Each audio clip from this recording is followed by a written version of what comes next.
up, everybody? We're back again with another episode of Stack Sats every day because the US dollar is not the way. But, anyways, we're on block height 914,252. Currently, one Bitcoin will cost you 114,387 ish USD. $1 can get you 874 sats. Today is September 11th, 2025, and it's another beautiful day. So I didn't show this chart last time. Let's take a look at it. I don't know. No, I'm not trying to join. Let me refresh this. Get that up out of here. But anyways, take a look at the purchasing power of the dollar. As you can see, it's been doing nothing but on a steady decline. We can zoom out, go back 100 years, and see storing your money in US dollars is not the way. It is constantly losing value. So let's go back. Let's go back. Let's go back. Back. Let's go back. All right, boom. About 100 years. So you probably are wondering, well, we had a little turn back in the 1930s, and then 1933, what happened right here? Well, that's pretty much when we really kind of went away from the gold standard. Not technically until 1971, but it was illegal for Americans to hold on to gold. People had to turn in their gold. It was a witch hunt for anybody still storing gold. And then as you can see from that point, it just went downhill from there. 1971, we officially went off the gold standard, and we've just been in a steady decline ever since. So storing anything in USD is losing value. Even the things that on paper seem like they're growing in value, it's a fool's game. All right. So whatever you do, get out of the dollar and, get into Bitcoin. Or if you believe something will outperform Bitcoin, good luck. Go try it. Let me know how it goes in the next decade. So let's take a look at what we stacked up. So this is day 2. And let me show you guys a picture of that. So this time, instead of just doing the limit order or the market order that I did yesterday on Coinbase, I did the Coinbase Advanced, and I was able to put in my limit price that I wanted just to get a better price because I got robbed yesterday. And I actually got filled at a decent price. And I think I was charged like 4 cents in fees yesterday by doing just the regular market order.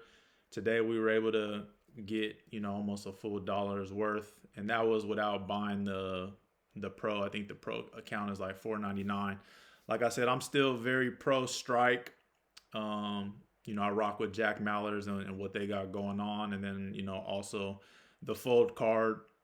Those are the 2 main ones that I rock with. But, I'm just using Coinbase, for this example until I get my Strike back going and get all that figured out. And our Z score. So, this is how much Bitcoin we've accumulated. 0.00017, $2 worth. These are the prices that we bought in at. I bought in at. And then on the other account that I'm still trying to decide on what I want to store that money in while we wait for the Z score to reach 0 to do a mass buy. We can see our Z score. It's a day behind, but 2.25. Weekly RSI still at 58. 200 WW.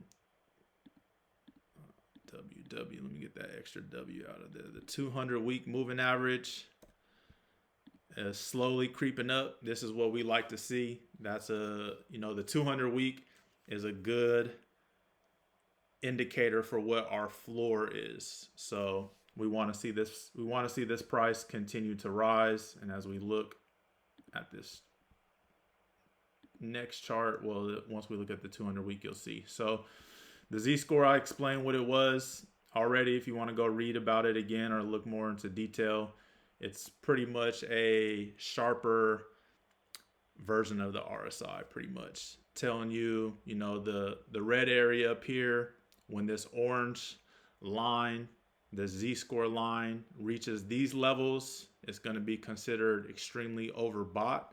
And when we reach down here in these green levels, it's going to be considered extremely oversold. And if you go back and do your homework and see what Bitcoin price was in these areas, you will see these were excellent times to buy, and these were bottoms during those periods of, you know, during those halvings. So right now we're not really considered overbought or oversold, so we still got some room for this.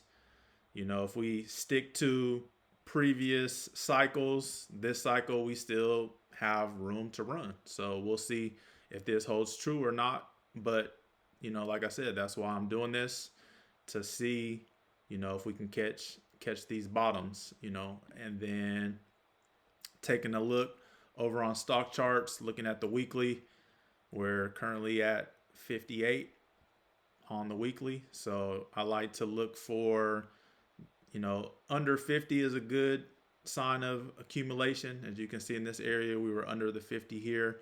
And then also anything under below 30 is extreme on the weekly chart. Also very great indicator to buy.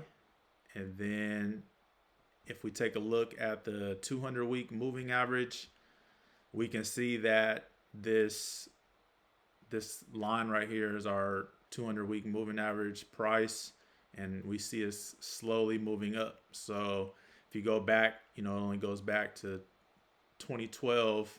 Anytime we touched or got below the 200 week was a great sign to buy.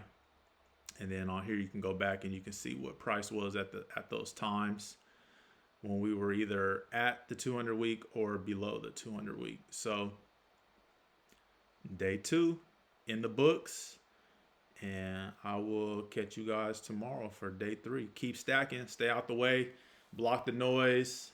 A lot of distractions going on in the media. Keep doing the knowledge, you know, read some books, read some articles, go back, study history, see what's been happening. And like I said, you can see the dollar is losing value as far as, you know, purchasing power wise. So get out of that sinking ship. We have a tool that is, you know, considered a safety boat. You know, if you choose to ignore it, or, you know, you feel like you can do better, then hey, go do better. Good luck. I wish you the best. I'm not here to argue with no one. I'm not here to convince anyone. I've done the knowledge, and I feel like I'm on the boat that I would prefer to be on, while I look back and see that other boat slowly sinking. So do what you do, but don't cheat the grind.